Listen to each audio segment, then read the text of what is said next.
Audiology Awareness Month is observed annually in October. It's a time to raise awareness about hearing health, hearing loss, and the role audiologists play in maintaining and restoring our hearing. And with us today, Dr. Carrie Wickstrom from Bluegrass Hearing Clinic. Dr. Carrie, thanks for being here. Oh, thank you for having me. I appreciate it. Yes. So October is the month we shine the spotlight. It's a good time to remind people of several key things. Mostly just get in to see you, I would imagine. Yes. We want you to come see an audiologist to get your hearing checked. As an audiologist, we're one of the primary healthcare providers to help diagnose, evaluate, treat, manage hearing disorders, balance disorders.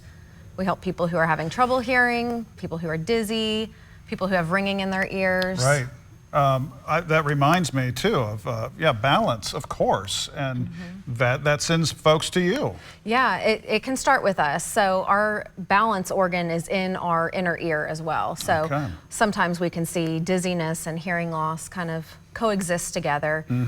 So we definitely want to check out the hearing if there are some balance issues as well. And I remember from personal experience with my father as he got into this bracket, he didn't want to go and kept claiming he didn't have an issue. The rest of us are like, guess what? You do have an issue. So I imagine there are some hurdles to overcome with patients. I mean, oftentimes our family is noticing before the patient is noticing the hearing loss.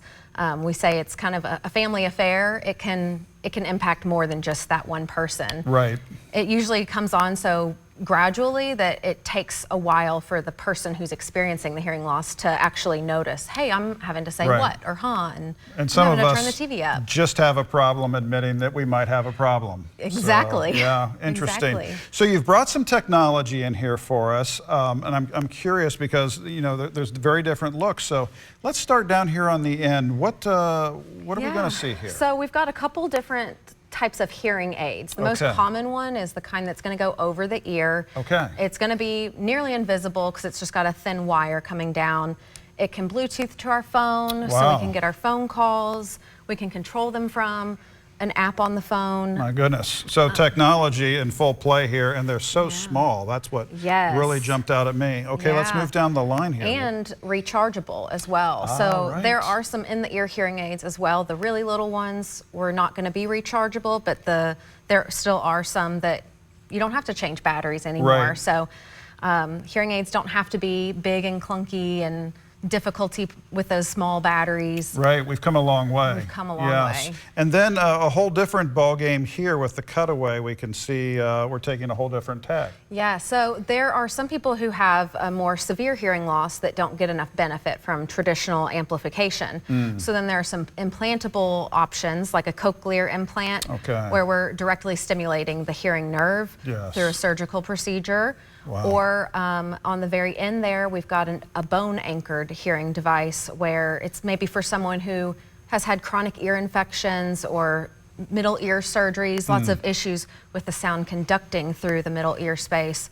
So there are a few different options that might be good alternatives to traditional hearing aids. Okay, yeah, a lot to discuss here too, and it all starts with a discussion, doesn't it? So walk us through what that process looks like at the clinic and how easy it is for folks to get in and start this journey with you. Yeah, so when someone makes an appointment with us, we get them scheduled, we get a medical history, so try to get an idea of, is there any family history of hearing loss? Is there any history of noise exposure? Do you have ringing in your ears? Are you dizzy?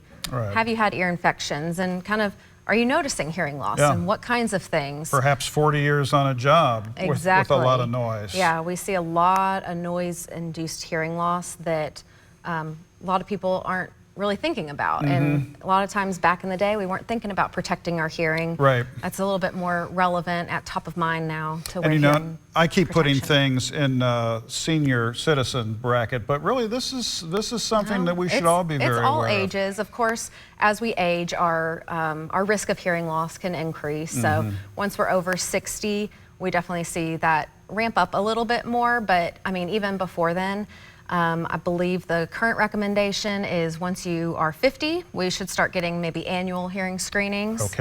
But even if you're having trouble before then, we see all sorts of ages of the adult population. So come in and see you. Yeah, there's a lot of different reasons that someone might come see us. What's the best resource for people to reach out to you? Visiting our website at bluegrasshearing.com. Perfect. All right. Thank you so much. Yeah, thank you for having me. Especially on October Awareness Yes, Month, too. Audiology Awareness Month. Very important. Stay with us. Back after this.